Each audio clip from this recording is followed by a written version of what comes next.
134점 부활이 없다는 사두개인의 시험.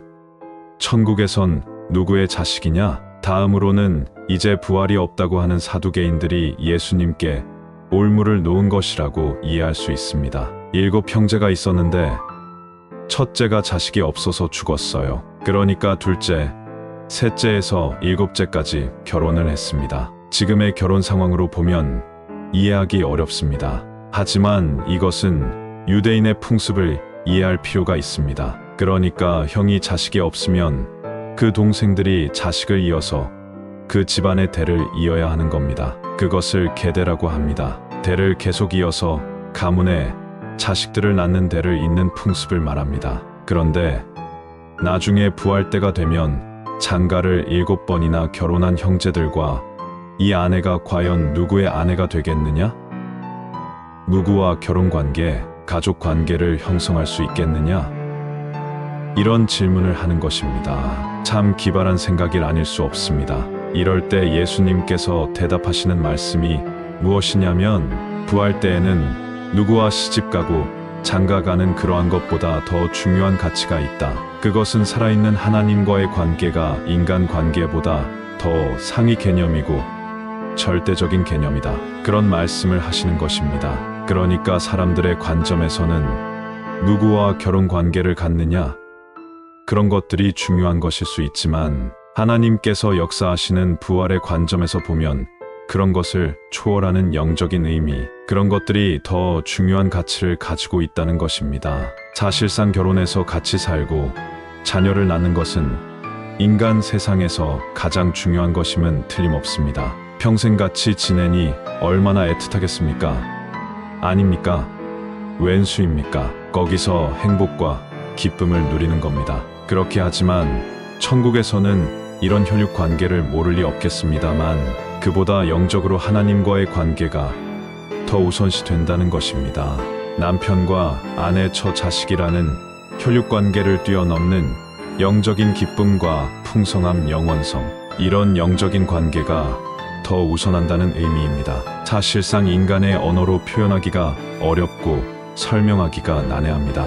이런 것과 연관해서 얼마 전부턴가 성공회에서는 개나 고양이를 위한 미사를 드린다고 합니다. 짐승들이 영혼은 없지만 사람과 살면서 유대 관계를 맺은 것에 대한 위로의 미사를 행하고 있는 실정입니다. 이런 관계보다 더 높은 영적인 관계가 하나님의 나라라는 것으로 이해해야 하겠습니다. 이러한 답변을 하니까 사람들이 예수님께 질문을 못하게 되었습니다. 이로 인해 40절의 말씀을 종합해 보면 많은 부류의 사람들이 예수님과 적대 관계가 되어서 예수님을 책 잡으려고 수많은 질문들을 합니다. 그럴 때 예수님께서 그들에게 올무를 피하지 않고 직설적으로 답변을 하고 계십니다. 그리고 예화를 통해서, 비유를 통해서 그들에게 답변을 하셨습니다. 그 답변들로 올무를 놓으려고 했던 그들이 더 이상 답변할 수 없도록 그들이 가지고 있는 오류를 예수님께서 더 높은 차원으로 답변하신 것을 발견할 수 있습니다. 예수님의 현명하신 답변을 배우자 예수님의 영적인 자세를 보면 본받을 바가 참으로 많습니다. 요즘 카페 주변에 전도들을 합니다. 무속인도 오고 전보는 사람도 옵니다. 신천지도 오고 여호와 증인도 옵니다. 한마디로 종교의 전쟁터 같습니다. 대체로 이들은 말을 던지듯 자신들의 말만 합니다. 상대에 대한 인격적 교류나 감동이 없습니다. 그러니 무슨 전도가 되겠습니까? 가끔 교회에서 전도 휴지나 사탕을 부활절에는 계란을 무작위로 주기도 합니다. 이것도 같은 맥락입니다. 아무런 감동도 없는 전도를 하는 것이라 하겠습니다. 반면 예수님께서는 그들과 대화를 합니다. 논쟁을 하기도 합니다. 그들의 올무를 잘 아시지만 화내지 않으시고 비유로, 예화로 적극적으로 답변하시는 모습을 발견합니다. 그래서 그들의 논리를 반박하고 그들의 잘못을 지적하면서 하나님의 영적인 진리를 말씀하시는 것입니다. 참으로 놀라운 사건이 아닐 수 없습니다. 이런 것을 좀 깊이 깨달아야 할 줄 알아야 합니다. 지금의 관점에서 적용해보면 현대인들이 갖는 사고방식이나 삶의 태도들을 분석하고 그들이 갖는 딜레마의 모순점들을 배워야 할 필요가 있습니다. 하나님에 대한 논리적 접근인 합리적 설명이 어느 정도 돼야 합니다. 감정적 호소는 한계가 있습니다. 복음에 대한 성경적 논증이 필요하고 경건한 삶의 자세도 결코 무시할 수 없는 덕목이라 하겠습니다. 다윗이 그리스도의 영광을 보다. 그러면서 41절로 44절에 결정적인 예수님의 말씀이 기록되어져 있습니다. 다윗이 그리스도를 주님으로 보았다는 것입니다. 다윗은 구약시대 이스라엘의 왕이었습니다. 그리스도가 나시기 이전의 사람입니다. 그런 다윗이 영적으로 하나님 우편에 앉아 계신 그리스도를 보고 주님이라고 고백했다는 것을 시편 110편 1절을 통해 말씀하고 있는 것입니다. 구약의 많은 선지자들이 예언한 메시아, 그리고 다윗 왕이 바라보았던 그 메시아이신 그리스도가 누구냐 하면 바로 너희들 앞에 있는 예수인 나다라는 것을 말씀하신 것입니다.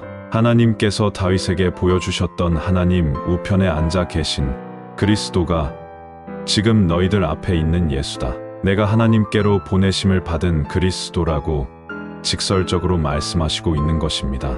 이렇게 예수님께서 말씀을 하시면서 율법학자들을 주의하라, 이렇게 경계를 하신 것입니다. 그들은 그리스도를 바로 깨닫지 못한 잘못으로 인해서 하나님의 더 큰 심판을 받을 것이다. 나의 말을 듣고 나를 따랐던 수많은 복음을 들었던 사람들, 그들이 옳았다. 예수 그리스도를 주님이라고 고백하는 고백이 참되고 진실한 것이고 올바른 것이었다. 그것이 위대한 구원의 역사를 이루는 하나님의 뜻이었다는 것입니다. 결국 대제사장들이 놓은 올무에 답변하심으로써 예수님 자신이 하나님의 아들이신 것을 더 명확하게 드러내셨습니다. 궁극적으로는 예루살렘에 입성하셔서 십자가로 향하는 그 목전에 예수님께서 답변을 하심으로써 장차 임할 십자가의 사건이 다가오는 것입니다. 말씀에 대한 믿음의 확신을 갖자. 지금 이 시대를 살아가는 우리에게 시사하는 바가 크다 하겠습니다. 교회가 세상으로부터 조롱을 받는 모습들도 있습니다. 요즘 화제가 되고 있는 정광훈이라는 사람이 이렇게 말을 합니다. 내가 성령의 본체다. 하나님 까불면 나한테 죽어라는 참담한 말들을 뱉어내고 있습니다. 본인은 진리를 말한다라고 생각할지 모르겠으나 그 반대의 생각을 가지고 있는 사람들은 어떻게 말하는 것마다 다 과장되고 거짓말을 하느냐? 급기야는 하나님과 성령님을 모독할 수 있느냐? 그래서 그의 말은 사기와 같다. 그렇게 표현하는 모습들도 있습니다. 어쨌든 그러한 모습들이 주님의 신실하심을 확증하기보다는 세상 사람들에게 비웃음거리가 되고 마치 개그맨의 소리와 같고 광대꾼과 같습니다. 그러한 것들이 예수 믿는 사람, 우리들에게 있어서 신앙의 자존감을 약화시킬 수 있겠다는 생각이 듭니다. 그런데 오늘 본문의 말씀을 통해서 예수님께서는 대제장들과 율법학자들, 장로들, 사두개인들에게 했던 진리의 말씀이 얼마나 하나님의 진리를 잘 드러내고 있는지를 확증할 수 있어야 합니다. 우리의 영적인 면이나 우리의 삶에 있어서 중요한 가르침이 될 수 있는가? 유일하신 그리스도, 길과 진리와 생명이 예수 그리스도 한 분으로 완벽하다는 사실도 알아야 합니다. 그 한 분을 통해서 우리는 믿음의 주요 온전케 하시는 신앙의 모범이 되신다. 그분은 하나님의 아들이시기에 영원한 생명을 주시고 영원한 약속을 주시는 분이시다. 그분을 통해서 우리가 영적인 면이나 삶의 문제나 정신적인 모든 면에서 자유할 수 있어야 합니다. 우리가 예수님을 통해서 이 불신의 세대에 조롱받는 그리스도인들이 소망할 수 있는 유일한 말씀이 예수님의 답변 속에 있다는 것입니다. 믿음이 없는 이 세대 속에서 오직 주님 한 분만을 성경을 말씀을 통해서 확신해야 합니다. 이런 믿음으로 하루하루의 삶을 살아가길 소망해야 합니다. 그러한 신앙의 자세가 다시 한번 이 시간을 통해서 확증되어지고 새로운 신앙의 자세를 가다듬는 귀한 시간이 되길 기원합니다. 한 주간 동안에도 우리의 생애를 통해서 믿음의 진보를 이루시고 우리의 삶이 하나님 앞에 영광이 되어질 수 있는 그런 은혜의 삶이 되어지기를 간절히 소망합시다. 인천 송도역 남인천 농협 앞 배짜마 카페에서 이종화였습니다.